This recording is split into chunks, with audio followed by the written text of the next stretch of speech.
kusina. OB cake na naman tayo. Di ba? Paalala pala sa ating mga suki, ha? Baka yung mga magsub-sub-sub-sub sa mga muka sa cake. Huwag po kayong magsub-sub ng sub-sub sa muka kasi nga may mga dowel or straw po yan ang ating mga package. Huwag niyo po gayahin ang sa mga nakikita niyo sa inyong newsfeed sa Facebook.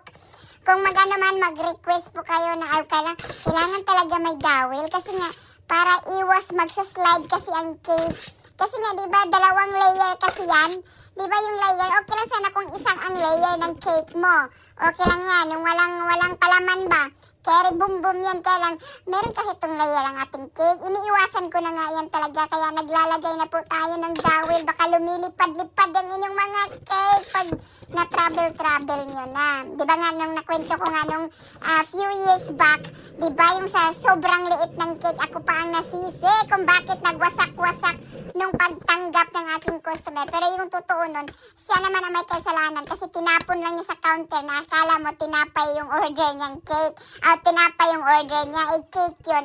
Yung bang sinabog lang ba, yung, itsa lang niya sa kilid. Akala mo naman, hindi cake ang in-order, kaya ang ending, wala. Sabog-sabog talaga, kaya mula noon, naglalagay na tayo ng dowel. So, iyan lang naman ang chika ng first. Salamat sa pagtanaw. Susunod po po, mga tutok mga love you all. Bye!